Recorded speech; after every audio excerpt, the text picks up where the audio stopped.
warahmatullahi wabarakatuh. Selamat pagi Mas Rofi. Waalaikumsalam warahmatullahi wabarakatuh. Ya, Pagi gimana nih juga Mas Mbak. kabarnya? Ini Mbak Ponima ya? Ya, benar sekali Mas.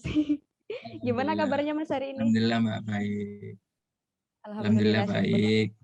Hari Minggu libur waktunya ini. Waktunya santai. Ya, Cuma habis tapi ini keluar lagi. santai-santai ya, santai-santai kita bermanfaat ya Mas. Soalnya kita kan mau sharing-sharing nih.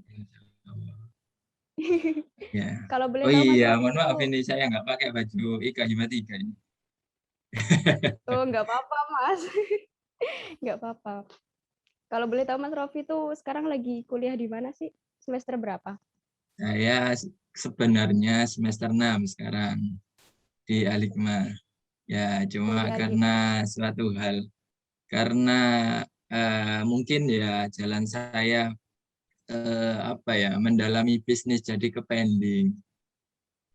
Oh, Masya Allah. Berarti cocok banget nih Iya, Mas sama tema kita ini ya. Temanya nih apa sih ini? The importance of career planning for the future, Mas. Jadi kayak pentingnya perencanaan karir kita untuk masa depan gitu ya, Mas. karir ya. Dalam Ya, saya masih ini cocok merintis banget nih. karir ini sama-sama. Mungkin ya sharing-sharing aja. Jadi nanti ini ya saya minta Mbak Ponima sama Mbak Arum tadi ya saya minta itu karena saya bukan narasumber yang kayak orang-orang ya. Jadi saya minta ini nanti ngobrol aja ya. Takutnya nanti saya mau ngomong apa ini. Iya, Mas, kita ngobrol-ngobrol santai yang penting yang manfaat lah obrolan kita ini. Semoga insya Allah. Ya, ada durasinya ini, Pak. Ya, Mas. Berapa menit ini? Iya, sekitar Oh iya, 45 menitan, Mbak. Mbak lagi maaf, Mas. 2 jam nggak apa-apa. Kalau ngobrol nggak masalah.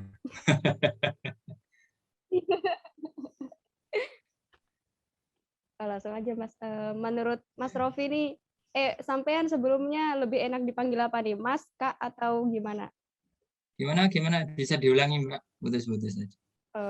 Sampean nih enaknya lebih nyaman dipanggil apa? Pakai Mas, Kak, atau Pakai panggil mas apa nih? aja lah. Supaya Mas nyaman. aja lah. Oke, siap. Orang Jawa itu pakai mas. Ya, Ini Mbak Poni mah di mana ini? menurut ya di Domisili Palangka, mana? Mas. Palangkaraya. Oh, Palangkaraya itu mana? Provinsi mana ya, Mbak? Kalteng, Kalteng. Kalimantan. Oh, Kalteng, Kalimantan Mas. Tengah. Kalau Ya, Kalimantan Tengah, kalau manggil ini mas apa? Sama mas. Abang. Di sini jarang yang Mas. Oh, abang. Abang. Kalau untuk laki-laki itu Abang. Ya, Oke, Mbak oke. Poni mah. Ya, menurut Mas Rofi nih definisi dari karir tuh apa sih Mas? Karir ya. Langsung ke definisi. Ya, Itu kalau saya ya, eh, apa ya? Kalau saya mendengar pertanyaan pertama definisi definisi itu seperti melihat di buku paket itu. Pertama harus definisikan karena ketika kita melakukan sesuatu itu nggak tahu artinya itu nggak tahu jalannya. Kalau menurut saya karir ya, karena saya emang apa ya, emang kalau membahas karir itu harusnya orang yang emang benar-benar sudah dalam puncak kesuksesan. Mungkin saya hanya bisa menyampaikan dari mendengarkan orang-orang yang sudah sukses. Menurut saya karir itu apa ya? Semua kumpulan.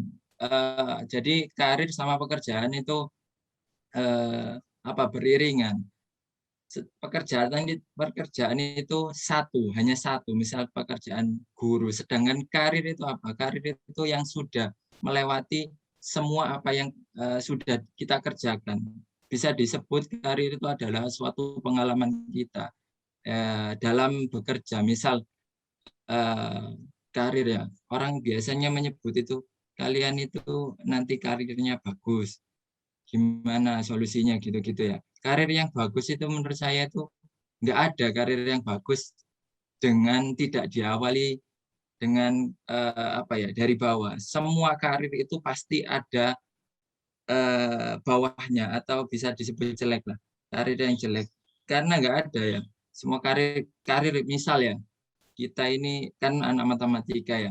Kalau anak matematika itu biasanya kan tujuannya kan pasti punya tujuan menjadi terutama yang pendidikan, menjadi guru matematika tentunya ya. Itu karir itu bisa jadi dari masa perkuliahan ini, dari masa kuliah ini. Jadi pengalaman kalian untuk menuju menjadi guru itu bisa dimulai dari karir yang sekarang, mahasiswa ya, mahasiswa. Nanti seperti contohnya di guru saja ya, karir menjadi guru itu bisa jadi pertama ya guru honorer gitu ya, guru honorer terus guru tetap, sudah PNS terus menjadi kepala sekolah ya, kepala sekolah itu paling tinggi di kedudukan sekolah, bisa jadi lebih tinggi lagi apa itu Kementerian Pendidikan. Nah, itu disebut karir. Itu karir itu berjenjang. Kalau pekerjaan itu hanya sebutan saja, sebutan saja. Kalau karir itu value-nya, nilainya. Kalian itu berada di mana? Kalau pekerjaan hanya menjadi guru atau pendidik gitu. Oh, gitu. Iya. Gitu kurang lebihnya. Terus ya, kalau buat Mas Rofi nih, karir seperti apa sih Mas yang Mas Rofi inginkan di masa depan tuh? Terus alasannya tuh apa sampai milih karir itu gitu? Karir yang diinginkan saya Iya, sendiri ya terutamanya Mbak Fanima ya. Bukan iya, iya. kalau dari pandangan saya ini ya, kalau saya boleh cerita ya Mbak Fanima ya. Ya, boleh banget Mas. Saya Ini itu kan kita sharing. ya ini apa ya kebetulan dari pendidikan ya. Saya itu awalnya itu nggak suka pendidikan, nggak suka ya karena apa ya? Karena mungkin qadarullah. Allah itu mengizinkan saya untuk kuliah di pendidikan, jadi mungkin ya ini jalan saya. Tapi saya punya apa ya? Punya kesenangan sendiri di dalam apa ya? Di dalam bisnis itu. Kewirausahaan dari kecil lah, dari SD lah. Nanti saya ceritakan sedikit. Jadi saya tadi apa ya? Yang inginkan ya, ada 4 dari dulu yang saya inginkan, saya harapkan, saya cita-citakan itu. Yang pertama itu menjadi pembisnis ya, tentunya ada 3 dulu itu.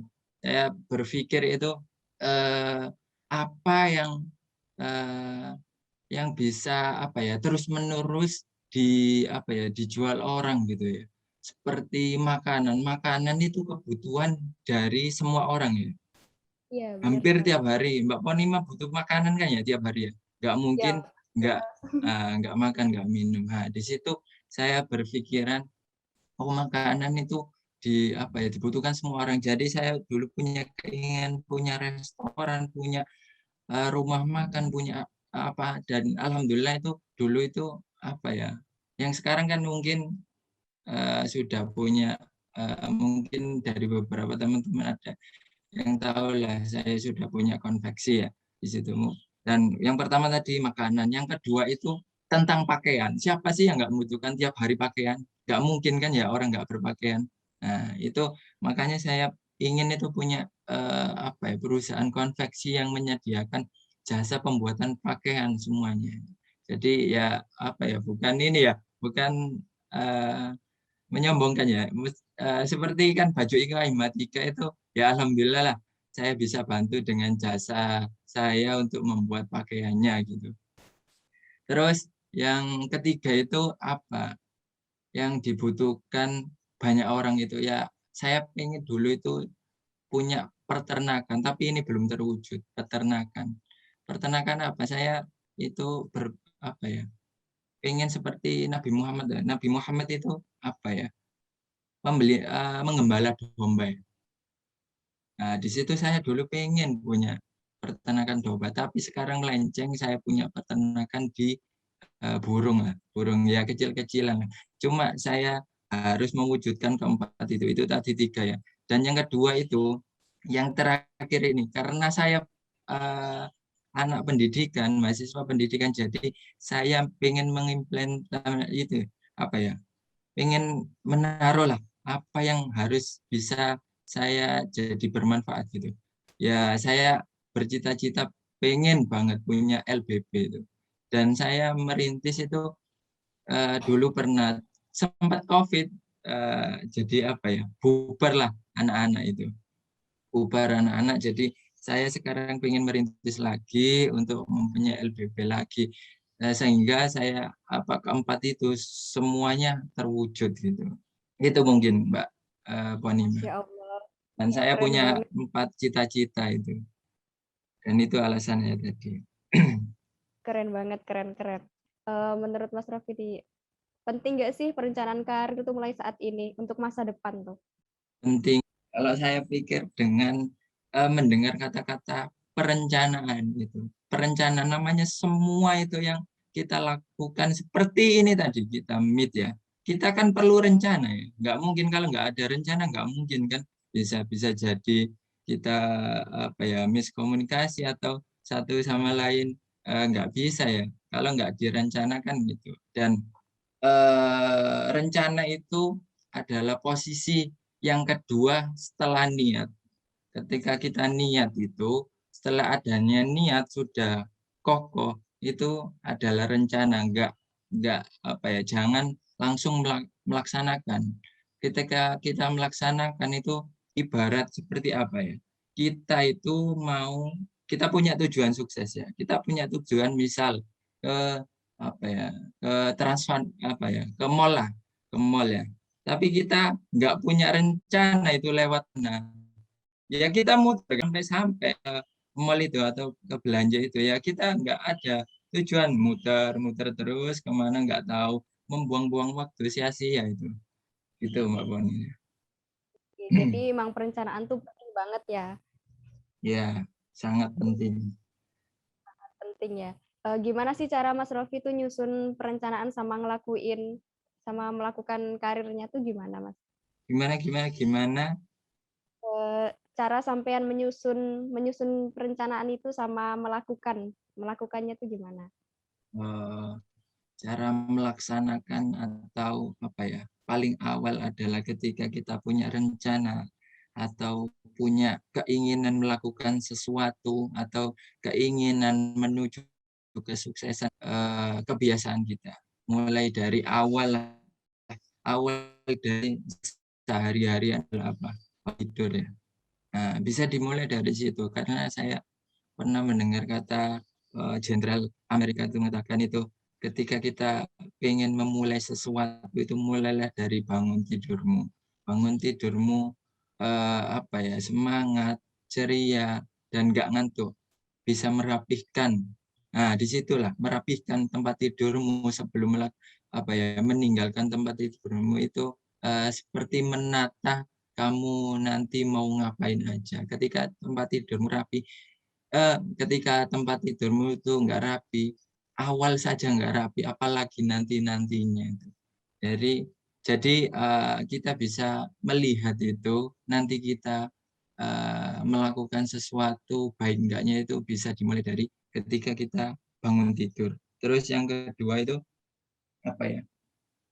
Setelah kita melakukan sudah mulai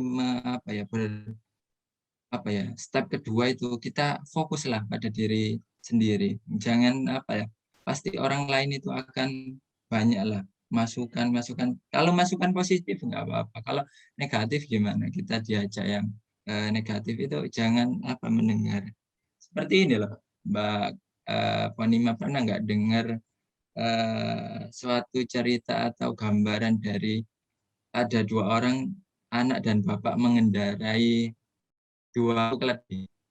Ketika anak dan bapak itu mengendarai dan menumpang keduanya, orang lain mengatakan apa? Kuda itu akan mati karena kedua-keduanya kok menaikinya, kenapa nggak turun satu?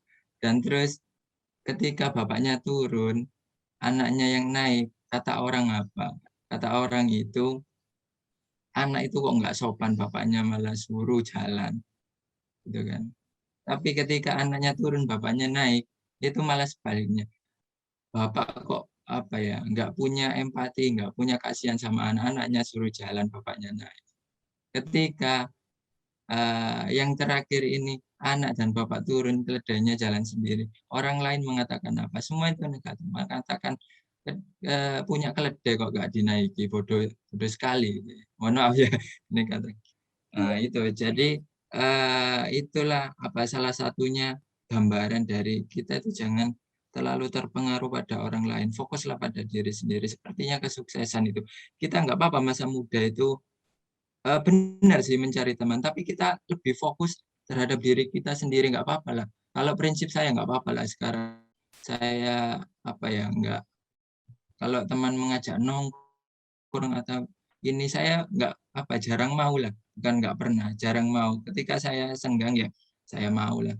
Tapi ketika saya emang ada project, ada yang dikerjakan itu ya jarang lah mau gitu. Mungkin teman-teman lainnya anak-anak IPK ketika diajak nongkrong, saya diajak nongkrong itu saya banyak menolaknya karena ya saya banyak ininya saya kerjakan ketika berproses gitu. Terus mungkin yang terakhir ya konsisten. Konsisten itu penting banget ketika kita melakukan sesuatu. Seperti contohnya, saya memberikan contoh aja saya memberikan fakta-fakta yang ada. Mbak Ponima tahu yang ini nggak? Foto-foto yang tiap hari itu nggak? Siapa itu namanya Mbak Pon? Yang mana, Mas? Yang ini loh, yang selfie tiap hari sekarang mendapatkan fee 12 miliar atau enggak? Yang viral Oh itu iya loh. pernah. Nah, Iya iya itu anu beritanya. siapa namanya? Saya kurang tahu juga. Itu kan Saya lupa juga ya. 4 tahun kalau nggak salah 5 tahun ya. Itu kan Ya. konsisten tiap hari foto selfie itu kan nggak semua orang bisa itu. Yang hal-hal receh tapi ditekuni, dikonsisteni itu akan mendapatkan hasil.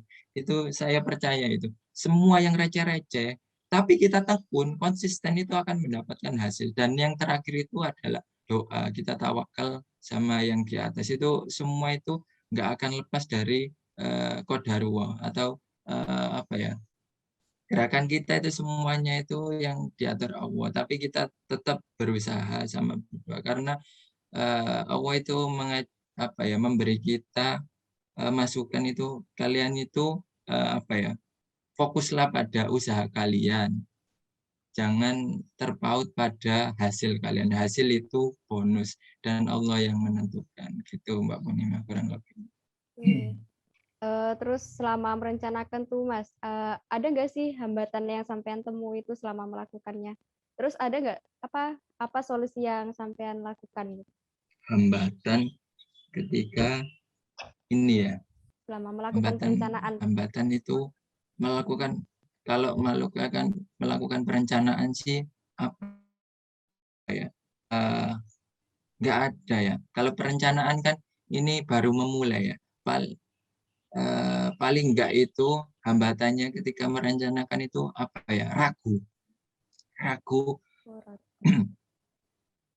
ragu kita bisa nggak ya kita melaksanakan. Ketika kita ragu, awal aja ragu ya, nggak ada keyakinan pada diri kita ya mustahil lah kita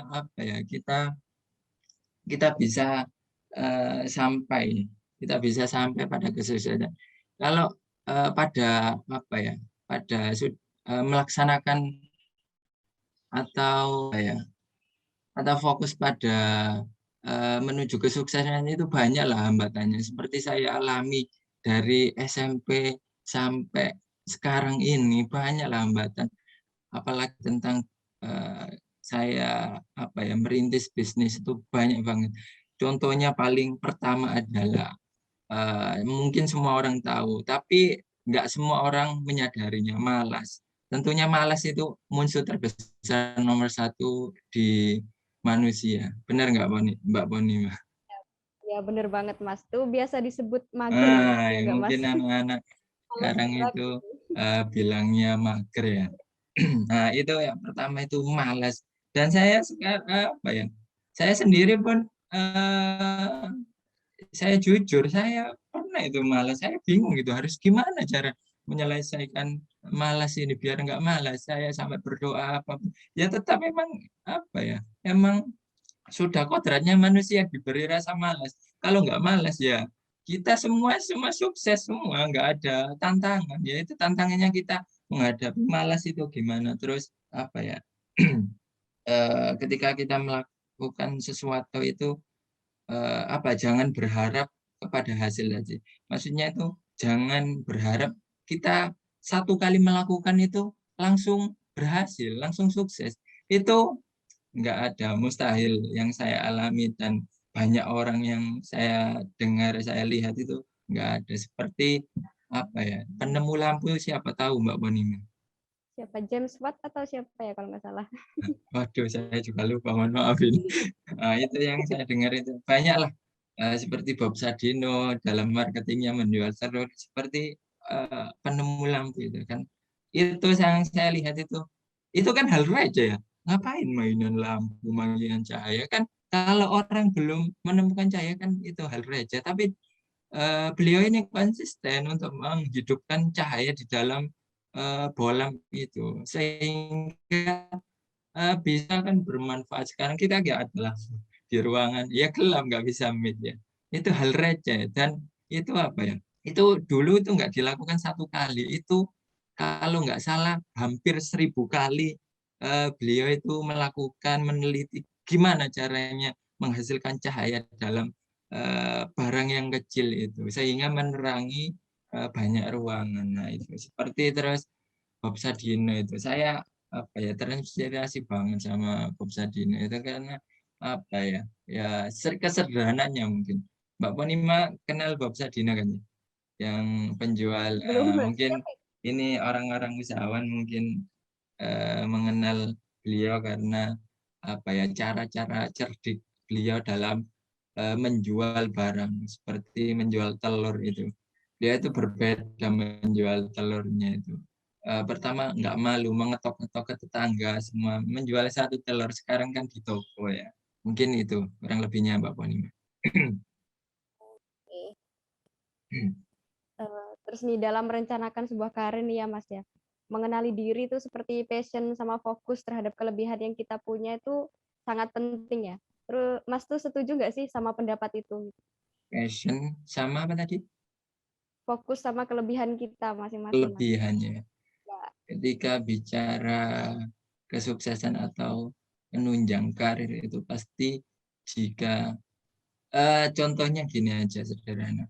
Ketika kita mau ketika Mbak Ponima mau kuliah, masih SMA, gimana itu memilih jurusannya? Apa yang pertama, eee, apa ya, dibuat pedoman? Pasti kan apa kesenangan Mbak Ponima ya, dan apa passion-nya Mbak Ponima, sehingga Mbak Ponima, mau berkuliah di jurusan tersebut ya. Kalau kalau banyak kan, tapi orang terpaksa memilih jurusan berarti anak ya kitalah contohnya matematika ya, ketika kita nggak punya passion untuk menghitung atau, menghitung banyak ya kan, banyak atau, rumit, ya kita akan terpaksa melakukan kesehari-hariannya, akan apa ya, nggak santai gitu, nggak slow lah. Jadi semua itu perlu didasari dari kelebihan kita apa, passion kita apa. Sehingga kita melakukan suatu hal itu nggak secara terpaksa, jadi secara senang. Ketika apa ya, orang bekerja lah, orang bekerja itu tapi dalam pekerjaan itu dia hobi, dia senang, maka mengerjakan itu dengan ikhlas, santai, meskipun, dari pagi sampai sore ya nggak ada pengeluhan. Jadi, ya saya sarankan jangan memilih pekerjaan yang apa ya, yang karirnya tinggi tapi kalian itu nggak senang, buat apa gitu. Sehari-hari akan terpaksa gitu. Kalau saya lebih milih yang saya senangi, jadi setiap hari itu nggak ada keterpaksaan, jadi santai gitu. Jadi meng-upgrade diri itu lebih nyaman gitu. Gitu Mbak Fani kurang lebihnya. iya, sependapat juga sih memang kalau kita senang pasti kita akan santai dan Ya, menikmati gitu ya Mas. Menikmati kerjaannya. Terus Mas Rofi ini percaya nggak sih kalau semua orang tuh bisa sukses, bisa mencapai karirnya masing-masing? bisa sukses. Itu sih kalau saya sih terpaut dari dua. Saya percaya sama nggak percaya apa ya. Itu saya masukkan ke dalam Qadarullah. Itu pasti maksudnya Qadarullah itu ya semua itu nggak jauh dari harap apa ya.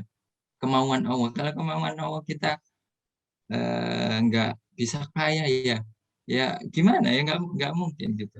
Dan tapi di balik itu semua Allah itu mempunyai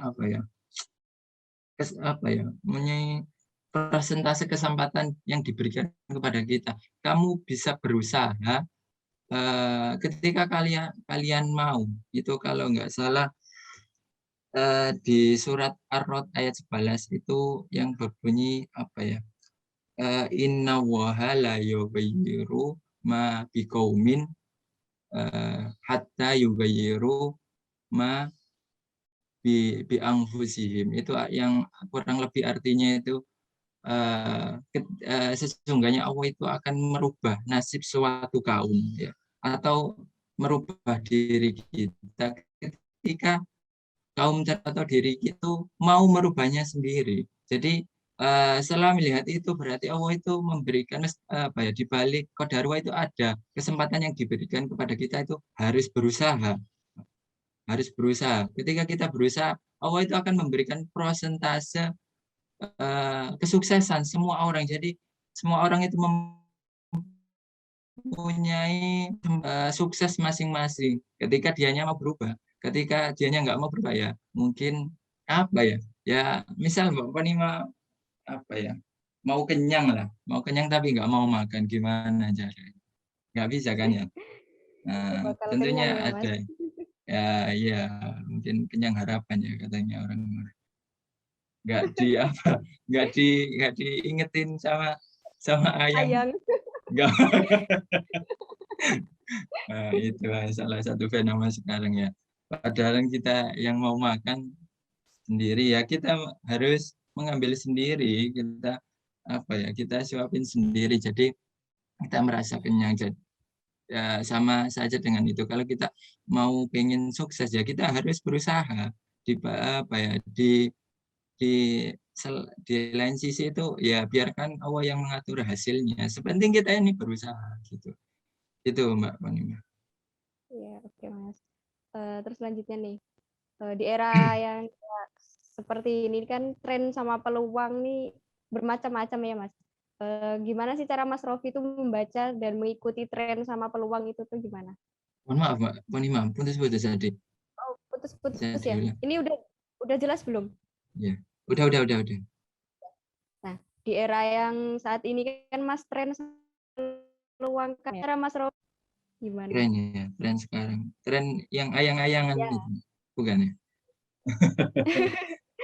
mungkin lebih Oh, menuju ke oh gitu karirnya ya. ya, Mas.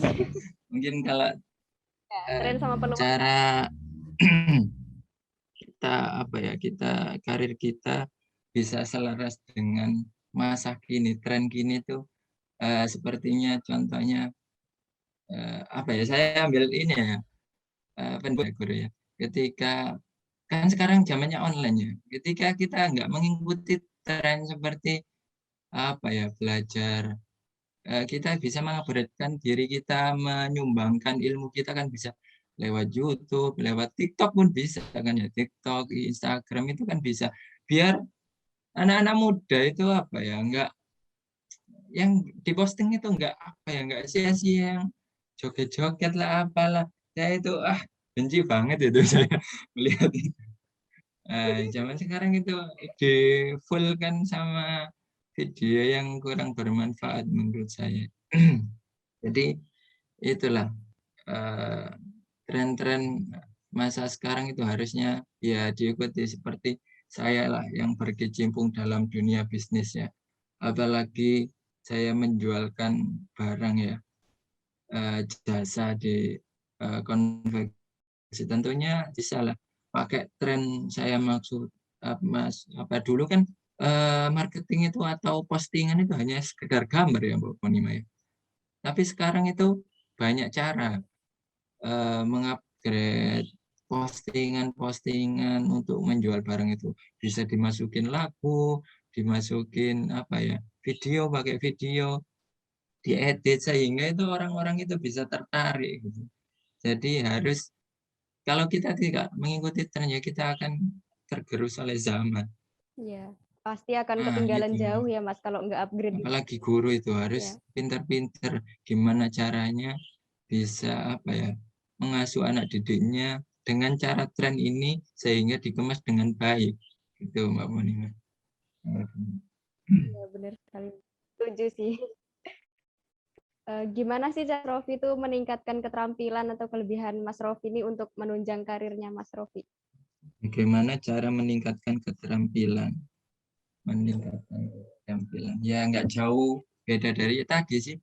Nah, kita ya tetap mengikuti tren tadi. Kalau kita terampil ya, sekarang kan ada YouTube ya, contohnya ya. Sekarang itu nggak ada alasan untuk meskipun ya, saya apa mohon maaf ya, dulu itu dulu itu perkuliahannya. Dulu kan nggak ada internet, nggak ada YouTube. Mereka itu belajar ya hanya di sekolah, hanya di kampus kan ya. Tapi sekarang ada kuliah pun bisa di online, bisa kita lihat di YouTube kan ya.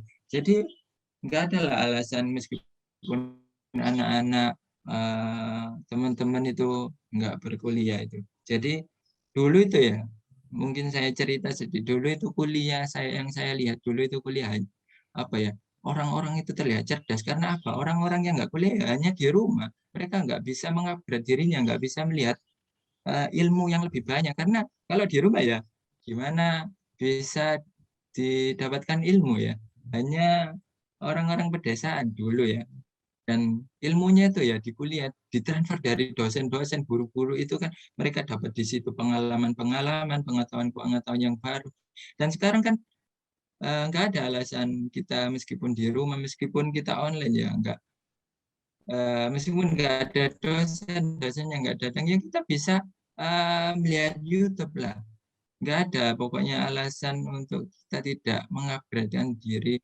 atau mengembangkan keterampilannya dan yang saya apa ya yang saya sarankan itu janganlah apa ya hanya berpacu pada satu keterampilan meskipun kita guru ya kita bisa lah punya sampingan apa lah gitu.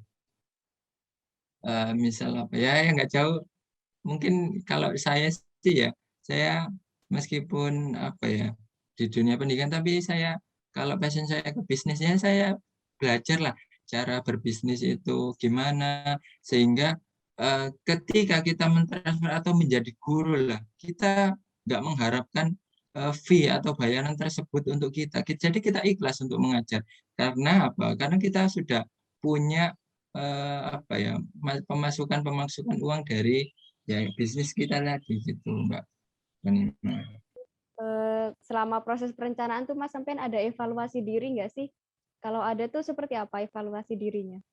Evaluasi diri ya pasti ya kalau evaluasi diri itu apa ya ketika kita mengevaluasi diri itu biar apa sih tujuannya mengevaluasi diri kita ya karena kita itu biar nggak apa ya nggak ada pepatah gini kalau kurang lebihnya gini kita itu jangan sampai terpleset ke lubang yang sama ya atau ke lubang yang kedua kalinya. Jadi biar kita nggak apa ya nggak terpleset apa ya nggak mempunyai masalah yang evaluasi kita perbaiki apa yang kita kurang gitu sehingga kita eh, permasalahan tersebut itu bisa kita apa ya bisa kita apa hindari lah bisa kita hindari sehingga meskipun masalah-masalah yang lain banyak nggak apa-apa yang terpenting masalah satu tadi sudah tersingkir gitu.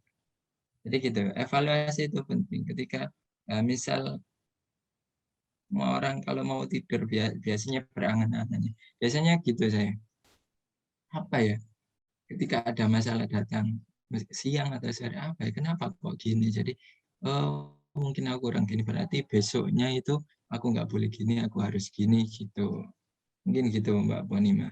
Ya, benar sekali. Terakhir nih Mas, ada nggak pesan-pesan buat teman-teman di luar sana nih yang masih stay di zonanya apa masih stay di zona Zona nyaman nyaman gitu, masih belum merencanakan nih karirnya mau gimana nih ke depannya itu ada nggak pesan-pesan buat mereka? karir ya. Kalau pesan saya mungkin saya hanya ini mungkin banyak teman-teman yang lebih anak apalagi anak IKA Imatika yang lebih karirnya lebih tinggi lah, lebih hebat-hebat lah. Mungkin hanya saya menyarankan saja, bukan saya menjadi senior ya. Mungkin ya kata pepatah itu, percayalah asinnya bau keringatmu itu akan berbuah manis atas keberhasilanmu. Jadi kita ya saya mendengar ini sekarang kan zamannya rebahan ya, mager di kamar ya. Berbahan. Nah itu, saya pernah mendengar cerita gini. Saya pernah mendengar ketika suatu hari itu ada orang tidur dan di dalam tidurnya itu orangnya itu mimpi. Dan ketika dia bangun itu ada dua pilihan pada dirinya. Ada dua pilihan setelah dia mimpi itu. Yang pertama, dia tidur lagi untuk melanjutkan mimpinya. Atau yang kedua, dia bangun dari tempat tidurnya untuk mewujudkan mimpinya. Nah, dan di situ beda ya.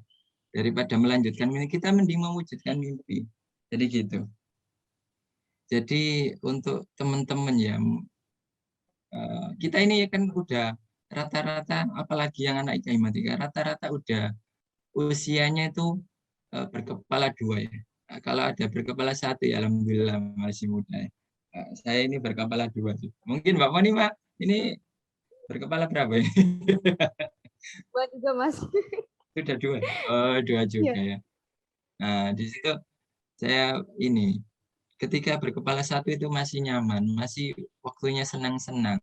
Ketika berkepala dua itu sudah dalam perencanaan, sudah dalam harus banyak pengalaman.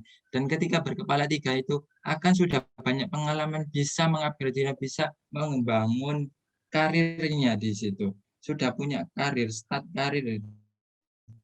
Meskipun di kepala dua itu ya bisa lah.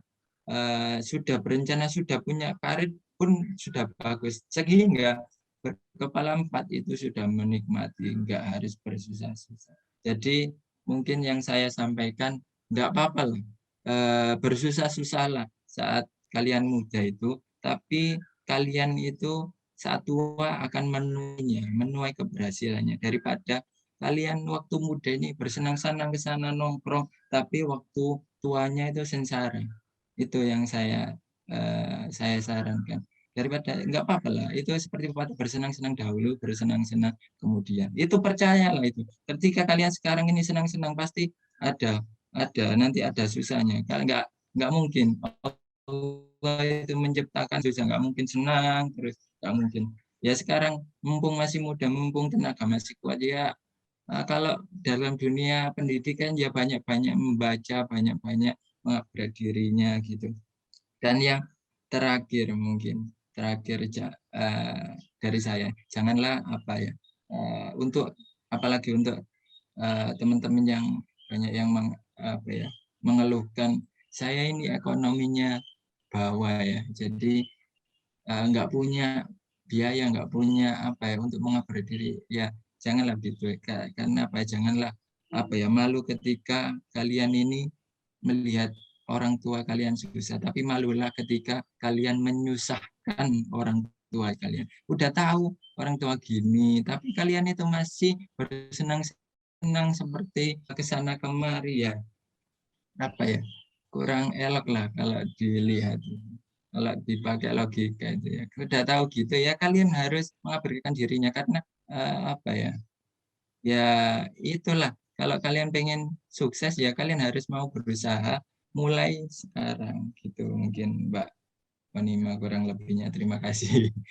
Masya Allah, keren banget Mas. Pokoknya sharing hari ini kita bermanfaat banget buat teman-teman yang lainnya. Oke Mas, kita udah di penghujung acara nih. Jadi buat teman-teman, pokoknya semangat terus. Dan yang belum merencanakan karirnya, ayo segera kita rencanakan karir kita buat masa depan. Yuk. Terima kasih Mas Rofi atas udah menyempatkan waktunya Ya, nih buat sharing-sharing kita sama-sama hari Mbak ini. Danima. Semoga sehat-sehat selalu, sukses selalu untuk karirnya, Mas. Amin Yuk, amin makasih. amin amin. Wassalamualaikum Sukses selalu warahmatullahi juga buat wabarakatuh. Mbak Ponima.